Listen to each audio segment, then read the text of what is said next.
Hey guys, welcome back. Preview Alliance podcast. This is Sarah. And Whitney. We're so glad you're with us today. So today, since school is starting back, we Yes. thought, what's better to kind of talk about childcare and navigating it. Yes, and it can be super complicated and very intricate, very frustrating.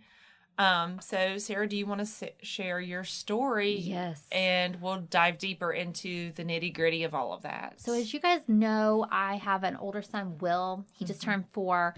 We were at a church preschool daycare. In Alabama. In Alabama and in the Birmingham area. And we had noticed some behavior changes in Will.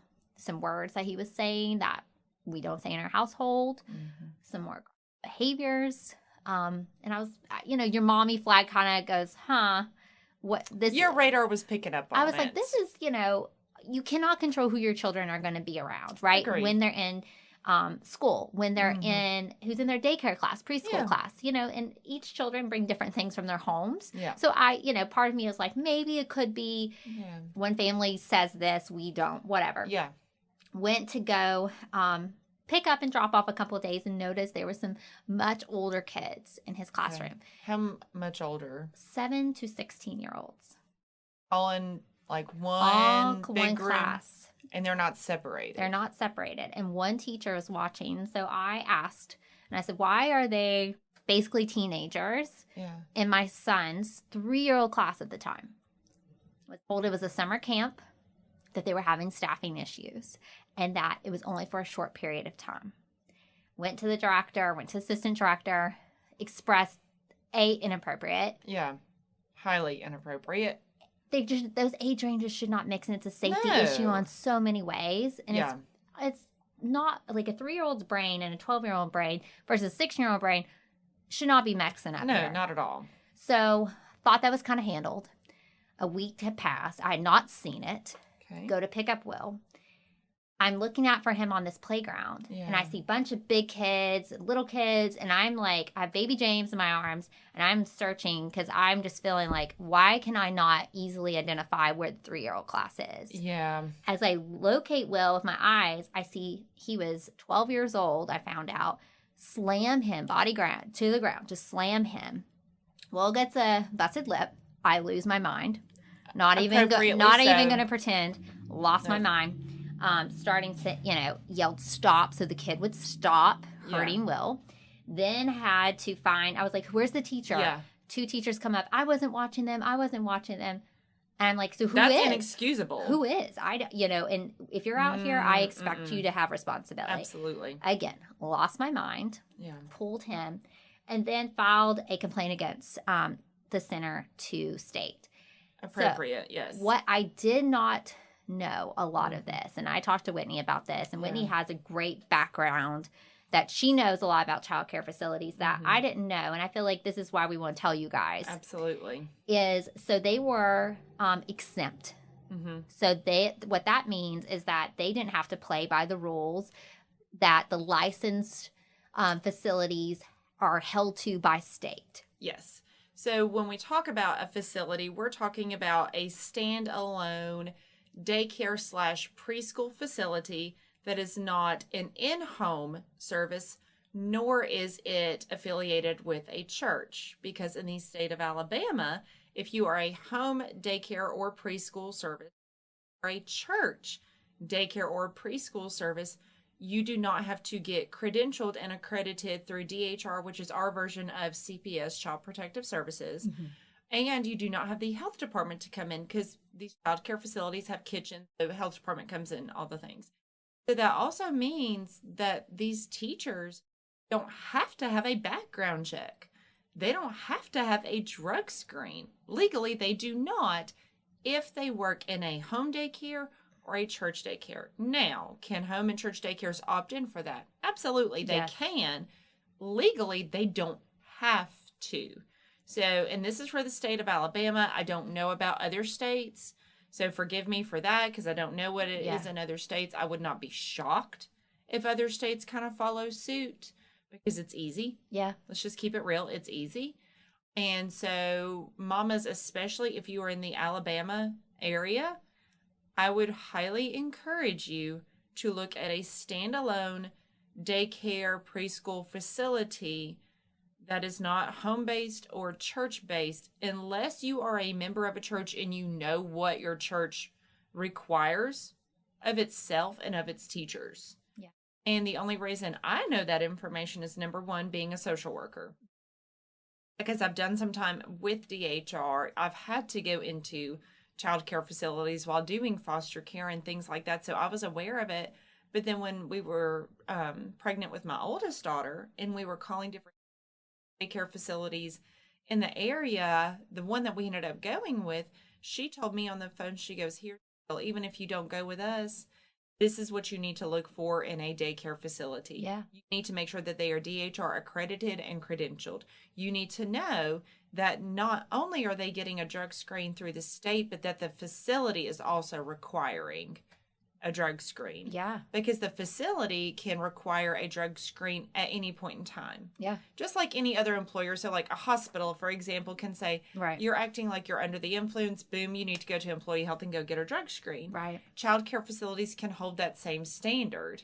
And at least the one that we utilize for our children, they have to do yearly drug screens. Yeah. I don't know if they have to do yearly background checks, but you have to do a background check to begin employment with them. I think I was reading. So once this happened, I went on of like, I need Down to the educate. rabbit hole. Yeah, I went down this hole because I was like, how did I not know this?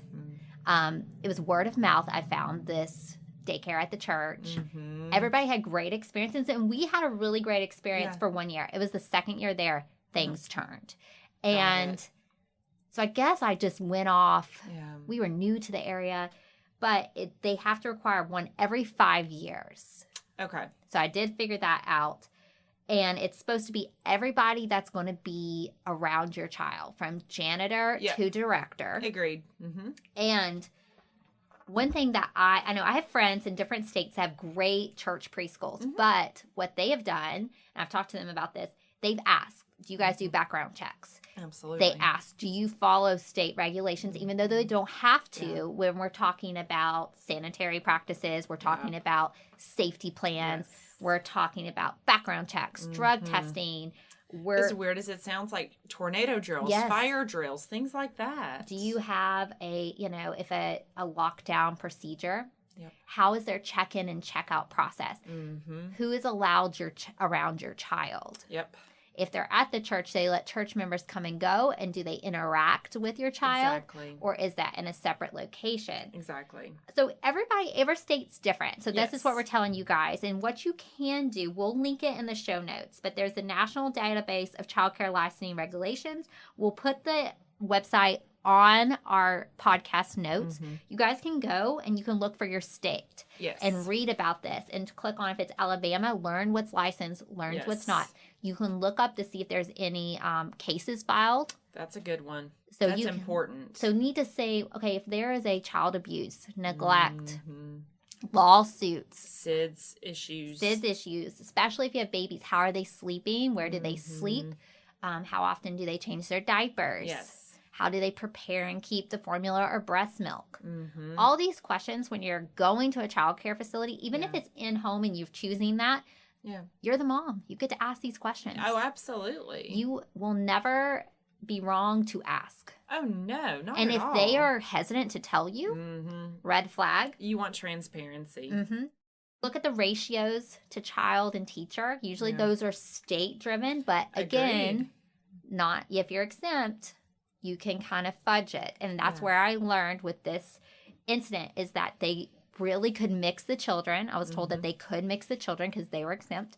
So a 16-year-old, a 12-year-old, a 9-year-old can be with my 3-year-old. That this teacher to staff ratios, they did not have to abide by. So very disheartening for me that Will experiences. He's fine. He's Yeah. okay. But I just feel like moms just kind of, we trust a lot. And in this day and age, we can't. So follow your guts. I would say Mhm. drop off and pick up if you can at different times occasionally. Yes. Show up Just unannounced. unannounced. Check it out. Especially if you're debating between maybe two. You do want to do an unannounced tour or drop in And they should be fine with that. And again, I come back to the facility that we ultimately our daughters is because, oh, you don't need to tell us when you're coming. She goes, think about it like this. When you have company coming over, what do you do in preparation? You prepare You yourself. clean. Yeah. You're on best behavior. Yeah, you clean. You make sure everything looks the way Yeah. you want it to look. She goes, I really want you to, number one, drop in, during our busiest drop off and pickup times. Yeah. So you kind of see what that flow looks like. She goes, but I also want you to just drop in unannounced. Transparency. They should not be major. They should not be hiding anything from you. That's your Not at all. child.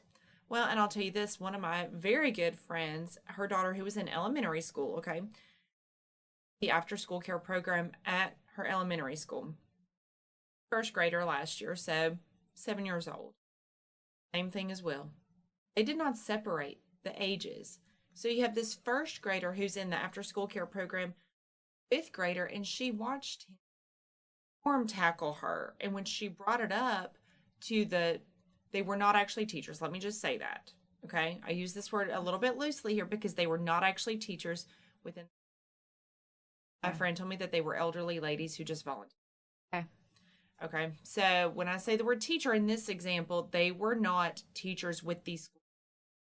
They were just teachers in the after school care setting.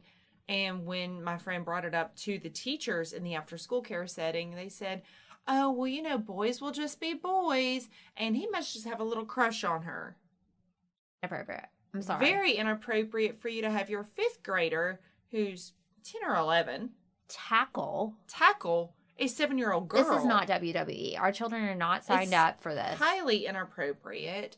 And so she was telling me about it, and I said, you need to go to the principal. Mm-hmm. And so she did, and, I have no idea if those ladies are still the volunteers there, but she said after that, she said that they enforced separating the grades. So it's like, kindergarten and first graders together. I can be okay with that. We can see that. Second and third, fourth and fifth. Like, I can understand you grouping two of the closest grades together. Right. Similar ages, developmental levels. Agreed. We get that. Yeah, that I can make my peace with, but my kindergartner, because I have a kindergartner now. Yeah. She had better not be in the same gymnasium as a fifth grader. And just allowed to do whatever. Exactly. So moms, follow your guts. Mm-hmm. You're not wrong on this. No. We know our babies. We know what's safe. Intuition. Please look, listen, ask. Mm-hmm. Keep those 3 things in your mind. Yeah. Look, how do the children do that? Are they crying? Some kids are going to cry, okay? Yeah. We get that. But some kids are criers. Are they constantly crying? How are the staff speaking to the kids? I was about to say, how does the staff respond to the crying? Do they get on their level? Do they make eye contact? Or are they screaming? How's their tone? If you can see how they serve meals, everything, how they're going to communicate to you is very important too. A lot of times it's like these apps and, they'll give you pictures throughout the day. Yeah. Some facilities even have video camera. You can check in. Yeah. You're never wrong in asking more. Oh, agree. And please just check, even if they're exempt, ask them for their policies. Ask them in what contract you're going to sign. You're never wrong. Ask questions to ensure. Have any instincts that, hey, something's wrong, or why is my kid acting this way, or something's up. I noticed a bruise there. Go to them immediately. Ask, document as much as you can. Absolutely. And always you can turn to your local and state, like in Alabama, it's DHR. Mm-hmm. But please, we'll again link all these awesome websites to check. But just know that you're the mom, you know what's best. Mm-hmm. Advocate for your child. And we wish you luck on this. We're figuring it out just as much as you guys are. And here's the thing. Even if, let's just say your child is in a non-exempt setting and you file a report with DHR, just because they are non-exempt, or that they are exempt, doesn't mean DHR can investigate. Because and they did. Can. They went to Will's school. Mm-hmm. And she followed up. Because it's a child abuse neglect case. It is. And I was, we're not there. Mm-hmm. But for those other children that are there. Absolutely. And I did share my experience with other parents. Mm-hmm. And I recognize it's very difficult to find childcare right now. Location, cost, wait list. So moms, hours. we get it, Yeah, but we're just informing you how to best research. absolutely. So if you guys, that way you can weigh your pros and cons. what motherhood is your It's a risk versus benefit all the always. time. Yes.